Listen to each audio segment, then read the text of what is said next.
ওয়ালা তাত্তাবিউ, তোমরা আনুগত্য করো না, মিন দুনিহি, এইটাকে বাদ দিয়ে, আউলিয়া, অলির বহু বচন কি? আউলিয়া। অলি মানে জানা আছে? নাই। এইসব কথাগুলো কে বার করবে? এই কথাগুলো কোরআন থেকে বার করবে কারা? হ্যাঁ, আলেমরা। ওই জন্য বলছি জাতি পরিবর্তন হবে কি করে? যে জাতি একদিন জলসাতে 1 লাখ টাকার মেলায় বেচা কেনা হয়, ভালো করে বুঝবেন। এখানে যত দোকানদার আছে প্রত্যেক দোকানদারকে জিজ্ঞেস করুন, জিলাপিওয়ালাকে তোমার ভাই কত বিক্রি হয়েছে? বলবে 20,000। বাদামওয়ালা 20,000, ওই পাঁপড়ওয়ালা ওর 5,000।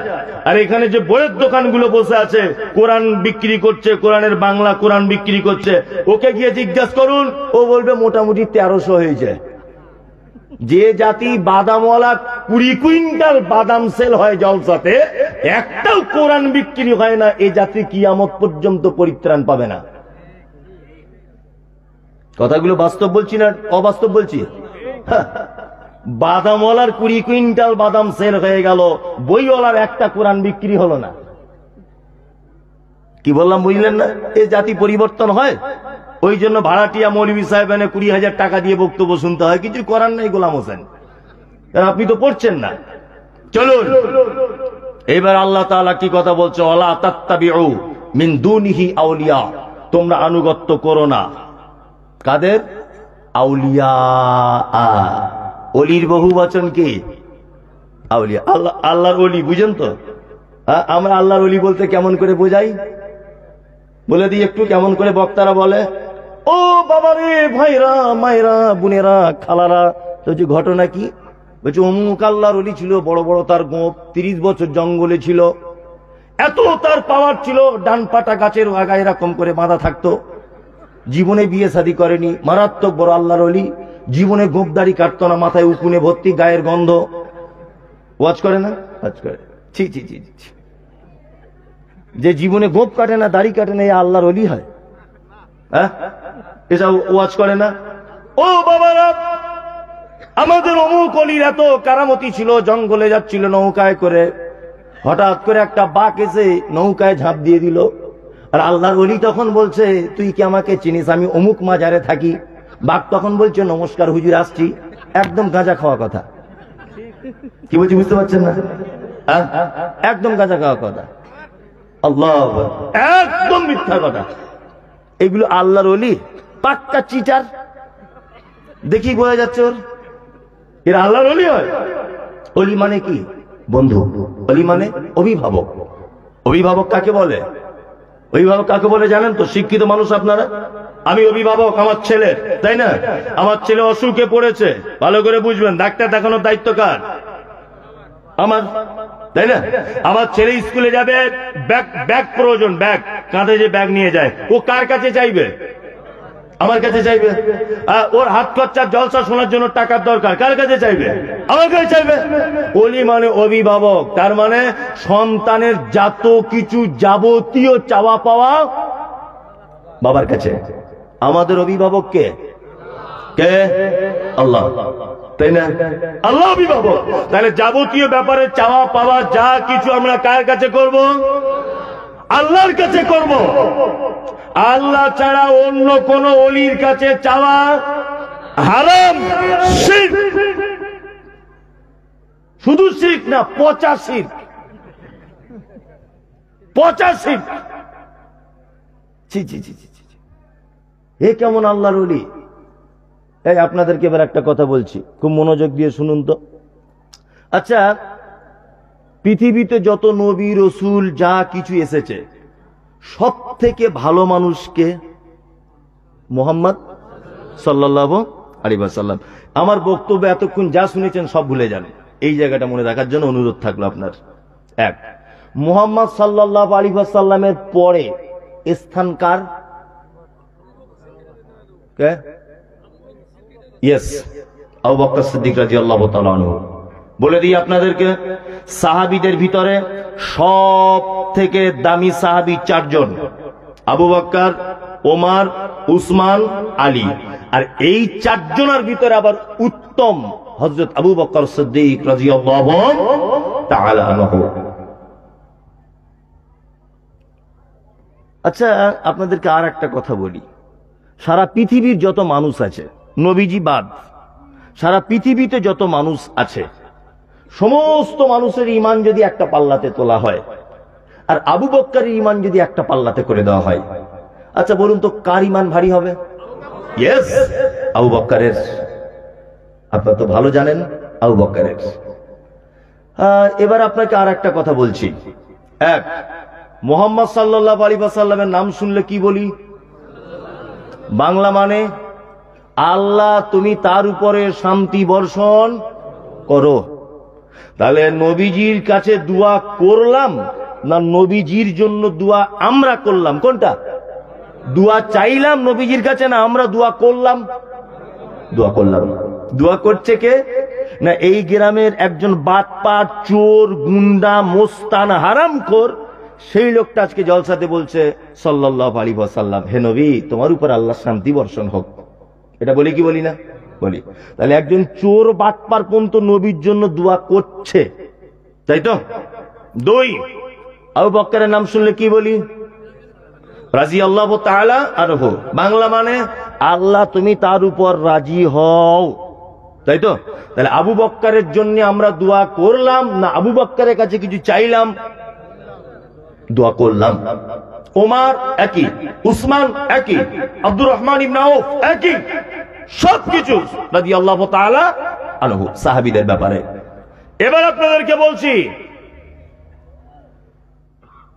সারা পৃথিবীতে তো নয়, ভারত, পাকিস্তান, বাংলাদেশে যত আল্লাহর ওলি আছে, পীর, গাউস, কুতুব, অমুক তমুক, বুঝলেন না, যত আছে আর কি, সব পীর সাহেবের যদি এক পাল্লাতে তুলে দেওয়া হয়, একটা পাল্লাতে, আর যদি আর এক পাল্লাতে আবু বকর ইমাম তুলে দেওয়া হয়, আপনারা বুঝে শুনে বলুন কাদের পাল্লা ভারী হবে? বুজুর্গিতে কারা বলছে আবু বকর? হাত তুলুন তো।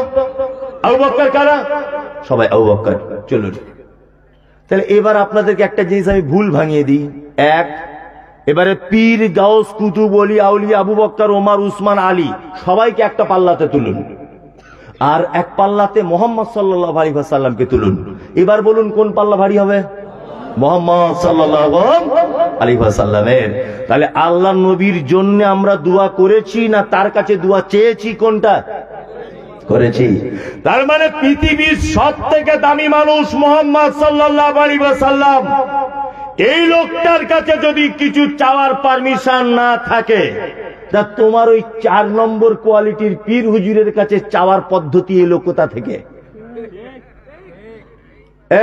এলো কোথা থেকে? হাজী সাহেবরা জানেন, আমিও নিজে থেকে এসেছি যে আল্লাহ রসুলের যেখানে কবর আছে ওইখানে পুলিশ দাঁড়াতে দেয় না, লাঠি নিয়ে দাঁড়িয়ে আছে তবে কাউকে মারে না। যদি নবীর কবরের দিকে একবার হাত তুলেছে তা পুলিশ লাঠি দিয়ে হাতটাকে ঘুরিয়ে দিয়ে বলছে কাবার মালিকের কাছে চাও, এখানে কেন চাইছো? কাবার মালিকের কাছে চাও।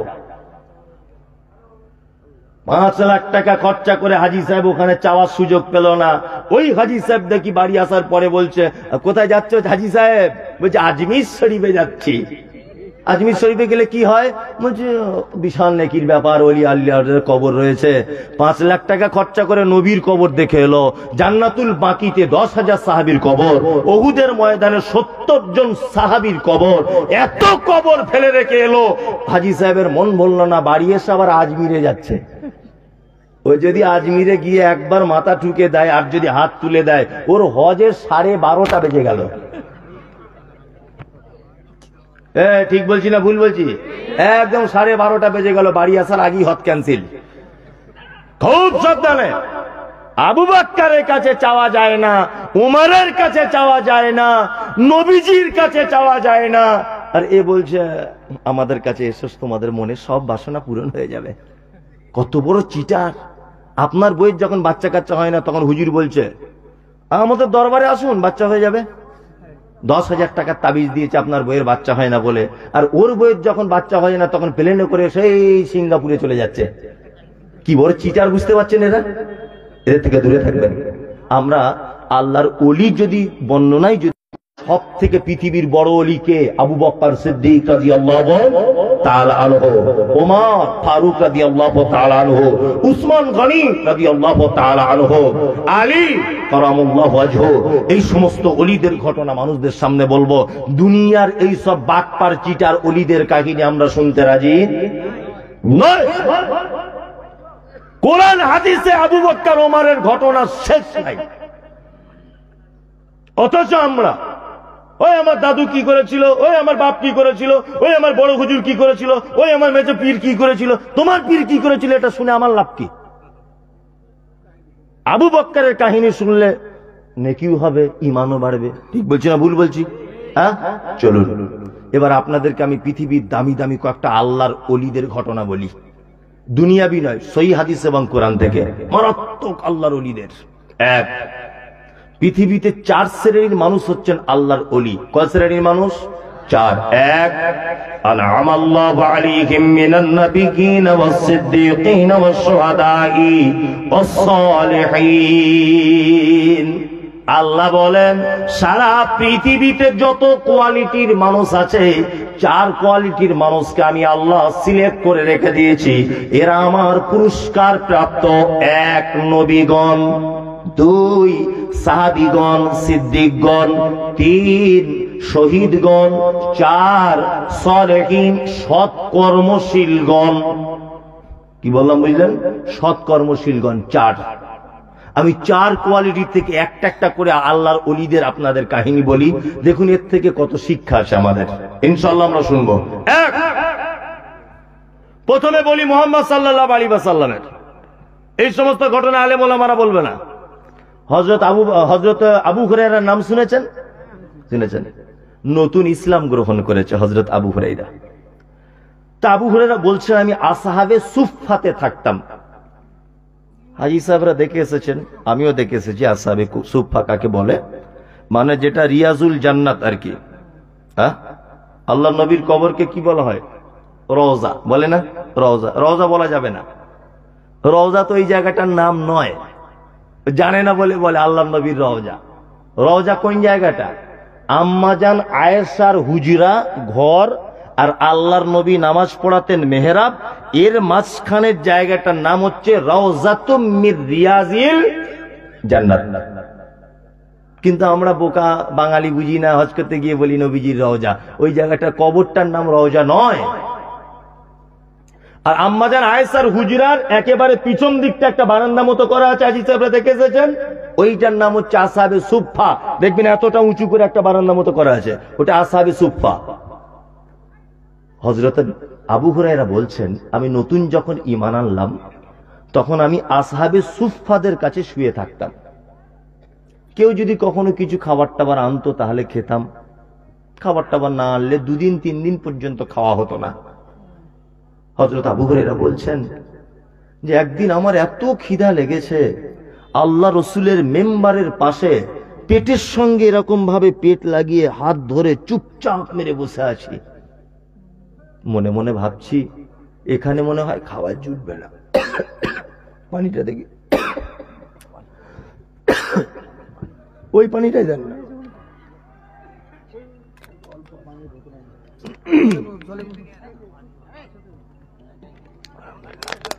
যাই হোক, থাক, লাগবে না।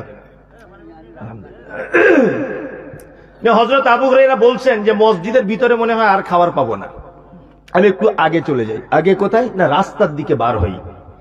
এদিকে ফিরুন, মনোযোগ দিয়ে শুনুন। রাস্তার দিকে বার হলেন কে? আবু হুরায়রা রাদিয়াল্লাহু তাআলা আনহু। রাস্তাতে ধুলো মাখা অবস্থাতে, গায়ে ধুলাবালি, এক সাইডে চুপচাপ মেরে বসে আছেন। আবু হুরায়রা ভাবছেন যদি এই রাস্তা দিয়ে কেউ আসে আর আমাকে যদি জিজ্ঞাসা করে ভাই এরকম অবস্থা কেন, খাওয়া দাওয়া হয়নি নাকি, তাহলে বলবো যে না, তাহলে সে আমায় কিছু দেবে, এরকম একটা ভেবেছেন। আবু হুরায়রা শুয়ে আছেন রাস্তার দিকে। হযরত আবু বকর সিদ্দিক রাদিয়াল্লাহু তাআলা আনহু রাস্তা দিয়ে হেঁটে হেঁটে আসছেন। আবু হুরায়রা এই অবস্থা কেন? আবু বকর বলছেন আপনার এই অবস্থা কেন, রাস্তার ধারে বসে আছেন? আবু হুরায়রা এত লজ্জাশীল মানুষ ছিলেন, ডাইরেক্ট বলতে পারছেন না যে আমার খুব খিদে পেয়েছে। উনি তখন বলছেন, আবু বকর, আচ্ছা কোরআনের অমুক আয়াতটার ব্যাপার আমাকে একটু বলে দেন তো। হযরত আবু বকর কোরআনের আয়াতটা বলে দিয়ে চলে গেলেন। আবু হুরায়রা ভাবলেন যে কোরআনের আয়াতটা জিজ্ঞাসা করব, তাহলে উনি আমাকে জিজ্ঞাসা করবেন যে ক্ষুধার্ত মানুষের কণ্ঠস্বর একটু নিচুই থাকে না, একটু কাঁপা কাঁপা ভাব, আবু বকর নিশ্চয়ই বুঝতে পারবেন। আবু বকর চলে গেলেন। হযরত আবু হুরায়রা বলছেন, তাহলে তো আমার চালাকি কাজ করলো না। দ্বিতীয়বার আসছেন কে? হযরত ওমর ফারুক রাদিয়াল্লাহু তাআলা আনহু। আবু বকর বলছেন, চলে যাবার পরে ওমর ঢুকেছে। আবু হুরায়রা বলছেন, হযরত ওমর, আচ্ছা কোরআনের এই আয়াতটার ব্যাপারে একটু বলুন তো। বলছে এই এই এই। উনিও চলে গেলেন। না, আবু হুরায়রা মনে মনে ভাবছেন, দুজনের কাছে একটা চালাকি করলাম, কিন্তু কেউ বুঝলো না যে আমার খিদে লেগেছে খুব, 2-3 দিন খাওয়া হয়নি। এবার আসছেন কে? বিশ্ব নবী মুহাম্মদুর রাসূলুল্লাহ সাল্লাল্লাহু আলাইহি ওয়াসাল্লাম। রাস্তা দিয়ে এসে আবু হুরায়রাকে দেখি আল্লাহর নবী মুচকে হেসে দিলেন, মুচকে হাসছেন। এসে বলছেন, আবু হুরায়রা চলো আমার বাড়িতে চলো। আবু হুরায়রা বলছেন, আল্লাহর নবী আগে আগে হাঁটছেন, আমি আল্লাহর নবীর পিছনে পিছনে হাঁটছি। আল্লাহর নবীর বাড়ি পৌঁছে গেলাম। আল্লাহ রাসূল ঘরের ভিতরে গেলেন, গিয়ে ঘরের ভিতর থেকে আমাকে বলছেন, আবু হুরায়রা, আল্লাহর কি রহমত, এই দেখো বাড়িতে খাবার রয়েছে। 1 পেয়ালা দুধ বার করে আনলেন, 1 পেয়ালা দুধ। তা আবু হুরায়রা মনে মনে ভাবছে, আমার যা খিদে লেগেছে, 1 পেয়ালা দুধ তো 1 নিঃশ্বাসই মেরে দেবো, এরকম একটা ভেবেছে আর কি। আল্লাহ নবী সাল্লাল্লাহু আলাইহি ওয়াসাল্লাম দুধ আবু হুরায়রার হাতে দিলেন, আবু হুরায়রা হাতে করে রাখলেন। আল্লাহ নবী এবার বলছে, আবু হুরায়রা এক কাজ করো, আসহাবে সুফফাতে যত সাহাবী আছে সবাইকে ডাকো। আবু হুরায়রাতে তখন মাথা খারাপ যে 1 পেয়ালা দুধ আমি যদি খাই এ তো আমারই হবে না, আমার আল্লাহর নবী এত সাহাবীদের ডাকতে বলছেন, 300-350 সাহাবী হবে, এত সাহাবীকে ডাকতে বলছেন। হ্যাঁ, নবী বলেছেন, কথা অমান্য করা যাবে না। আবু হুরায়রা আস্তে আস্তে আস্তে আস্তে করে আসহাবে সুফফাতে গেলেন, সব সাহাবীদেরকে ডেকে আনলেন। আল্লাহ নবী সাল্লাল্লাহু আলাইহি ওয়াসাল্লাম বলছেন, আবু হুরায়রা সবাইকে দুধ দাও। আবু হুরায়রা তখন আরো মাথা খারাপ যে আমি ভেবেছিলাম হয়তো এমনি ডাকছে, এই দুধ পান করানোর জন্য আল্লাহ নবী ডাকছে। দেখুন, আমরা আজে বাজে ওলিদের ঘটনা বলি, তার থেকে সহিহ হাদিসের ঘটনা থেকে আমাদের অনেক শিক্ষা পাবেন। দেখবেন, এক নম্বর, আল্লাহ নবী সাল্লাল্লাহু আলাইহি ওয়াসাল্লাম আবু হুরায়রাকে বললেন, আবু হুরায়রা তুমি সবাইকে দুধ দাও।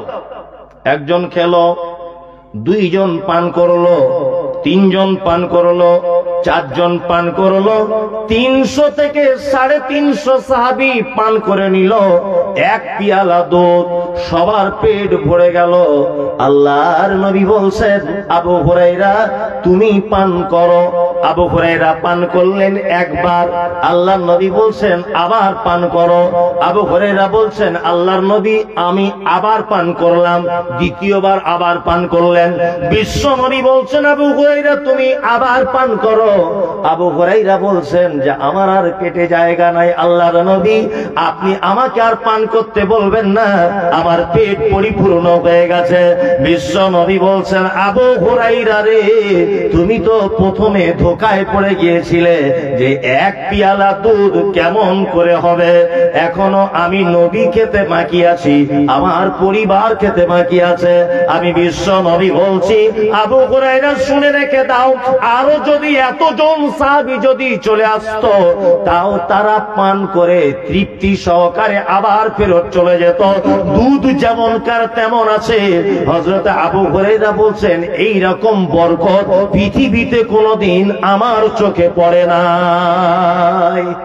এত বরকত 1 পেয়ালা দুধে 350 লোক পান করেছে, তবু আবু হুরায়রা বলছে দুধ যেমনকার তেমনই আছে।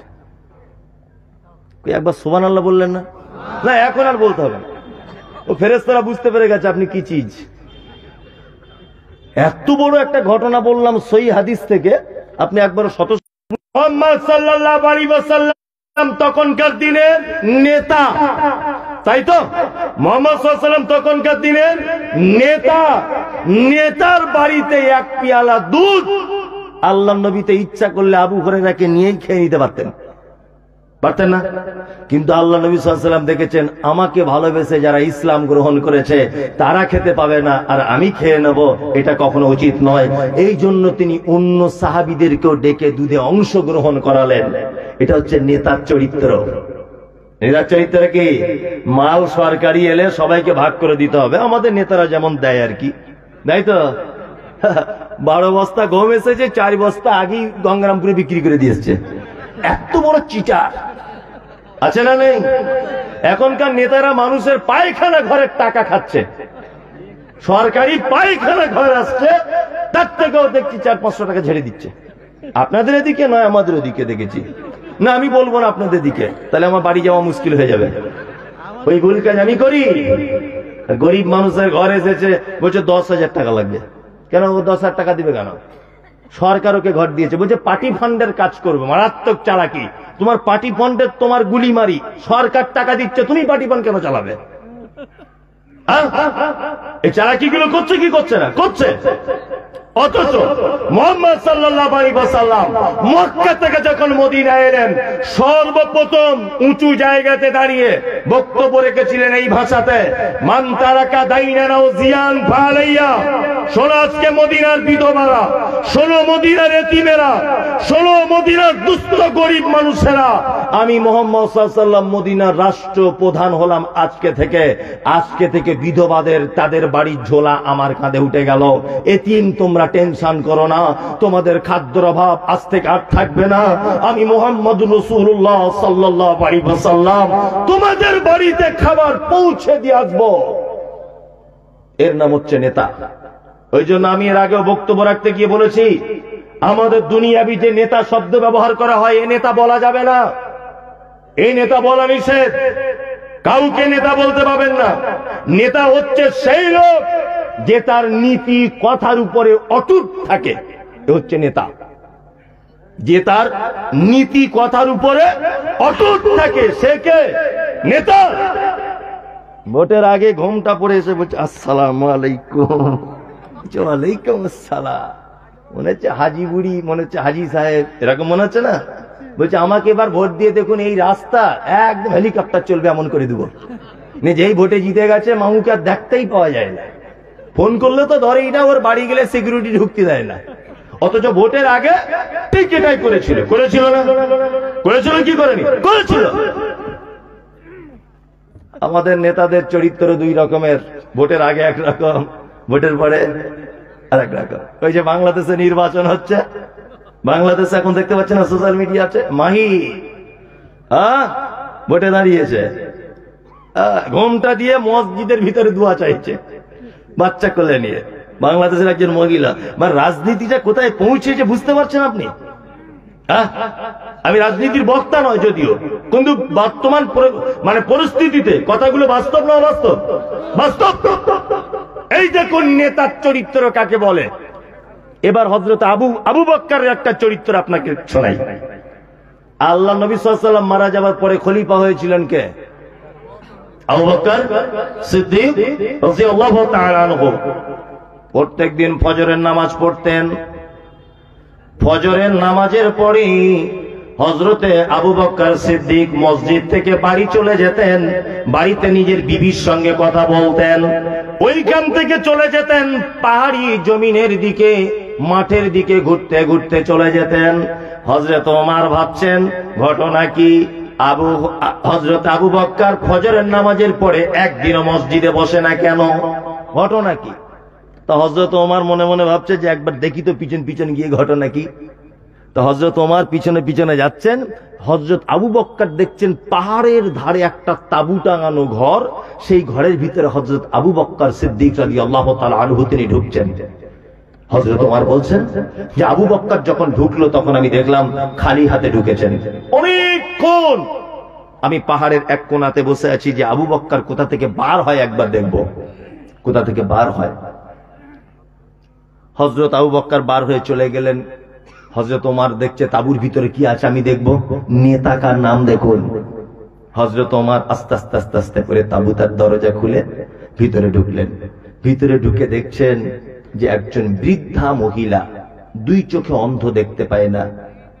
হযরত ওমর গিয়ে বলছেন মা তোমাদের বাড়িতে কে আসে প্রত্যেক দিন ফজরের পর? বলছে আমাদের বাড়িতে তোমার মতো একজন পথিক আসে প্রতিদিন। এসে কি করে? বলছে আমি অন্ধ, স্বামী নেই, দুটি ছোট বাচ্চা আছে, চোখে দেখতে পাই না। সেই লোকটা প্রত্যেক দিন এসে আমাদের গোয়াল ঘরগুলো পরিষ্কার করে দেয়, ছাগল গরু যেখানে আছে, আমাদের বকরির দুধগুলো দহন করে দেয়, আর আমাদের বাচ্চাদের জন্য নাস্তা পানি রেডি করে দিয়ে যায়। আর আমি রাতের বেলা আমার ময়লা কাপড় টাপড়, পেচ্ছাপ পায়খানা যা করে ফেলি, লোকটা যাওয়ার সময়তে ব্যাগে করে নিয়ে প্রত্যেক দিন ধুয়ে পরিষ্কার করে আবার আমাদের বাড়িতে এসে দিয়ে যায়। হযরত ওমর অঝরে কাঁদছেন আর বলছেন আল্লাহু আকবার। আবু বকর তো আমিরুল মুমিনিন, আমিরুল মুমিনিন মানে মুখ্যমন্ত্রী, মুখ্যমন্ত্রী এ কাজ করেন। আল্লাহু আকবার। হযরত আবু বকর পাহাড়ের ওই দিকে ময়লা আবর্জনা ফেলে দিয়ে আবার চলে এলেন। হযরত ওমর চলে এলেন জিজ্ঞাসা করে।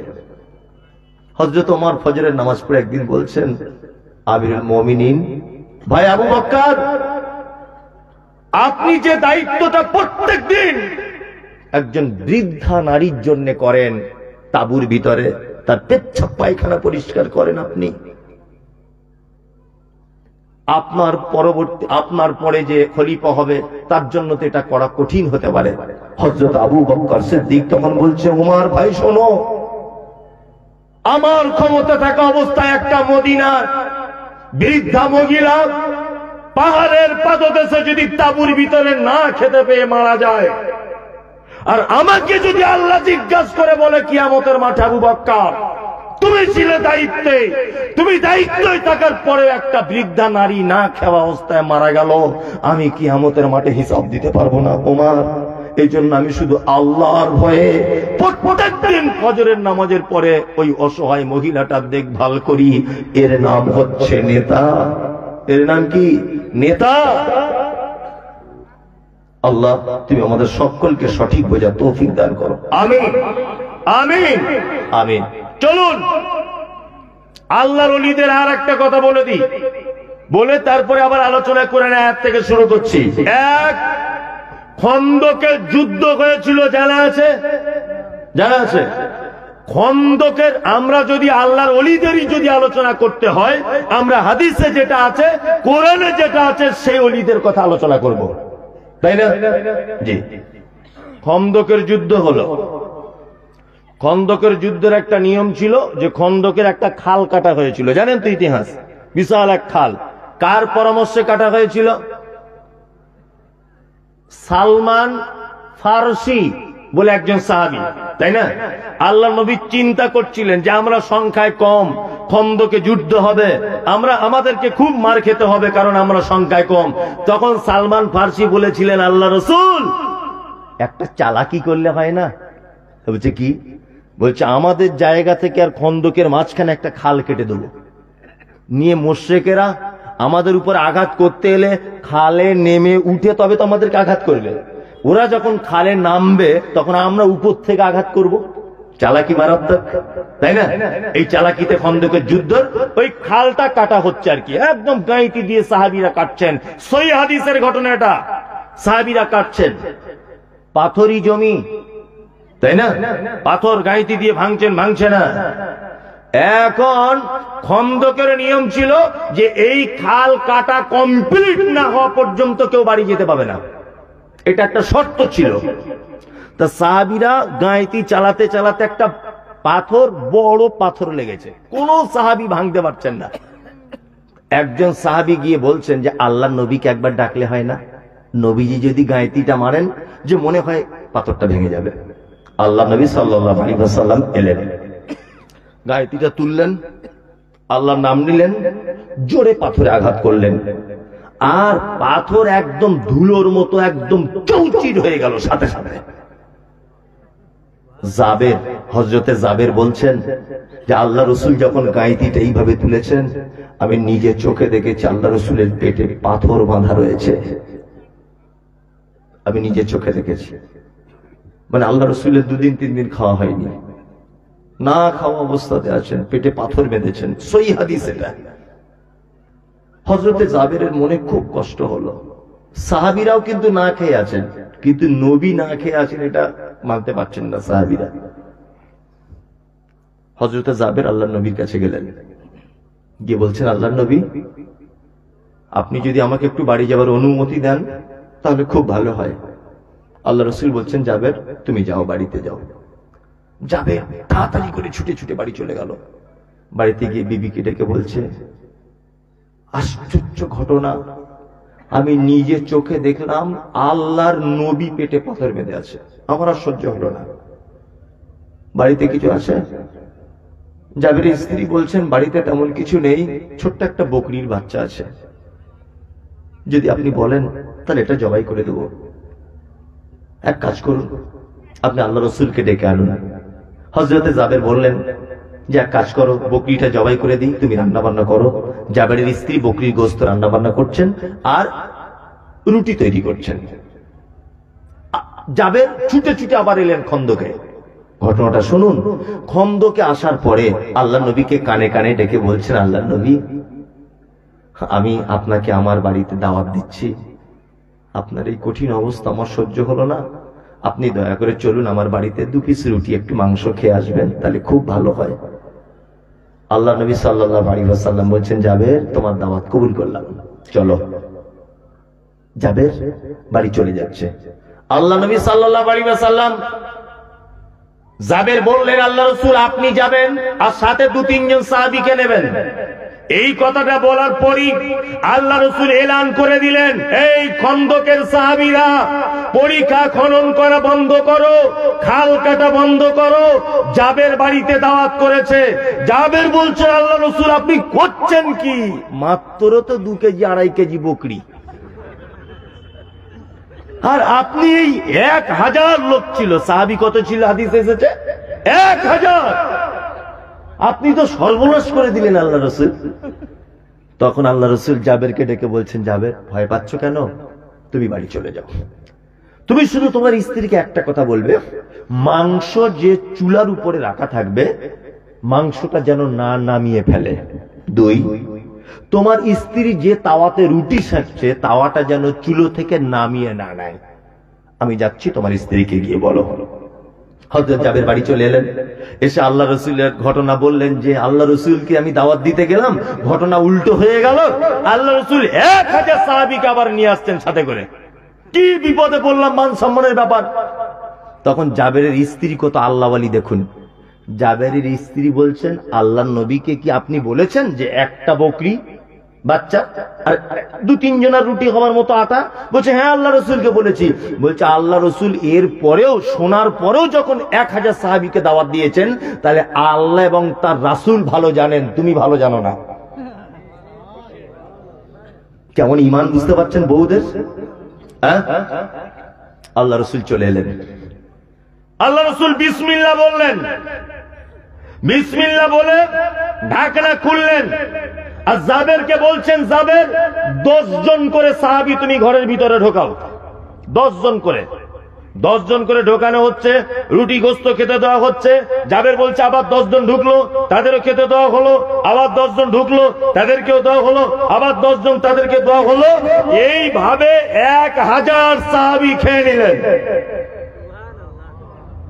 আল্লাহ রাসূল খেলেন, আমার বিবি খেলো, আমি জাবের খেলাম। আল্লাহ রাসূল তারপরে বলছেন, এবার ঢাকনাটা খোলো, খুলে দেখো আর কিছু আছে কিনা। জাবের বলছেন, যতটা খাবার আছে ততটাই আছে। আল্লাহ নবী সাল্লাল্লাহু আলাইহি ওয়াসাল্লাম বলছেন, মক্কা মদিনায় তোমার বাড়ির আশেপাশের যত গরিব অসহায় মানুষ আছে সবাইকে বিলি বন্টন করো। হযরতে জাবের বলছেন, আমার প্রতিবেশী সবাইকে বিলি বন্টন করলাম, তবুও শেষ হয় না। আমার মনে হচ্ছে মদিনার সব লোককে যদি দিই তবুও শেষ হবে না। এর নাম বরকত। আরে আল্লাহর ওলিদের যদি কথা হয়, বলতেই হয়, আমরা নবীদের কথা বলবো, তাই না? এই সমস্ত ঘটনা হাদিসে নাই। আচ্ছা, এই সমস্ত ঘটনা বাদ দিয়ে বলছে, ও এই করেছিল তাই করেছিল, তোর বাপে করেছিল, তো আমার কি? ওতে আমার কোন উপকার আছে? কোন উপকার নেই। কোরআন মাজিদে গাদা গাদা গাদা গাদা ঘটনা আছে। আল্লাহ বলেছেন, নাহনু নাকুসসু আলাইকা আহসানাল কসাস বিমা ওয়াহাইনা ইলাইকা হাযাল কোরআন। কোরআনের থেকে সুন্দর কথা আর পৃথিবীর কোনো কথা নেই। চলুন এইবার আপনাকে আর একটা কথা এখানে খুব ভালো করে বুঝে নিতে হবে। এখানে মাত্র আমি দুটো কথা বললাম। কটা কথা? দুটো। এক, আনুগত্য করতে হবে কার? আল্লাহর কোরআন মেনে নিতে হবে। আর কোন ওলি আউলিয়াকে মানা যাবে না। কোন ফকির, কোন গাউস কুতুব, কাউকে কোনো চান্স নেই। পীর ফকির ইসলামে চলবে না। ঘোড়ার সঙ্গে ঘোড়ার ডিমের যেমন কোনো সম্পর্ক নেই, এটা মিথ্যা কথা। পীরের সঙ্গে ইসলামের কোনো সম্পর্ক নেই, এটা মিথ্যা কথা। কি বললাম বুঝলেন না? কোন সম্পর্ক নেই। কোন জ্যান্ত পীর, মরা পীর, কোন কেউ আল্লাহর ওলি আপনার কোন উপকার করতে পারে না। খায়রিহি ওয়া শাররিহি মিনাল্লাহি তাআলা। ভালো মন্দ কার পক্ষ থেকে হয়? আল্লাহর পক্ষ থেকে হয়। কারোর পক্ষ থেকে এটা হয় না। দুটো কথা বলে দিলাম। এই দেখুন, আল্লাহ তাআলা পবিত্র আল কোরআনে বলছেন, কি বলছেন? আল-ইয়াওমা আকমালতু লাকুম দীনাকুম ওয়া আতমামতু আলাইকুম নি'মাতি ওয়া রাদিতু লাকুমুল ইসলাম দীনা। মুহাম্মদ সাল্লাল্লাহু আলাইহি ওয়াসাল্লাম, আপনাকে দিয়ে ইসলাম পরিপূর্ণ করে দেওয়া হয়েছে। এখানে আর অনুপরিমাণ কোন জিনিস নতুন করে ঢোকানোর সুযোগ নেই। ওই যে শুধু বলছে অমুক কেতাবে লেখা আছে। কোন কেতাবে লেখা আছে? কোরআনে আছে? হাদিস আছে? নাই। বলছে অমুক কেতাবে, ফাজাইল আমল মুনতাকাব হাদিস, ওই আপনার অমুক কেতাবে লেখা আছে। আরে অমুক কেতাব কি ইসলামের দলিল? বলুন দলিল কি? দলিল আমাদের আল কোরআন। আল্লাহু আকবার। আল্লাহ তুমি আমাদের জাতিকে কোরআন বোঝার তৌফিক দান করো, আমিন আমিন। আল্লাহ সুবহানাহু ওয়া তাআলা তারপর আবার বলছেন, ওমান ওয়া কাম মিন ক্বরিয়াতিন আহলাকনাহা ফাজাআহা বা'সুনা বায়াতান আও হুম কায়িমুন। কত জনপদকে আমি আল্লাহ ধ্বংস করে দিয়েছি, ফলে আমার শাস্তি তাদের উপরে এসেছিল রাত্রি বেলায়, এবং তারা যখন দুপুরবেলা বিশ্রামরত অবস্থায় ছিল। অসংখ্য মানুষদেরকে আমি আল্লাহ ধ্বংস করে দিয়েছি দুটো কারণে। কটা কারণে? এক, আল্লাহ এবং তার নবীকে বাদ দিয়ে অন্য কাউকে যদি মানতে চান, আল্লাহ বলছে আমার তরফ থেকে তোমাদের উপরে আযাব চলে আসবে। রাতের বেলা যখন তোমরা ঘুমিয়ে থাকবে, দিনের দুপুরে যখন তোমরা বিশ্রামরত অবস্থায় থাকবে।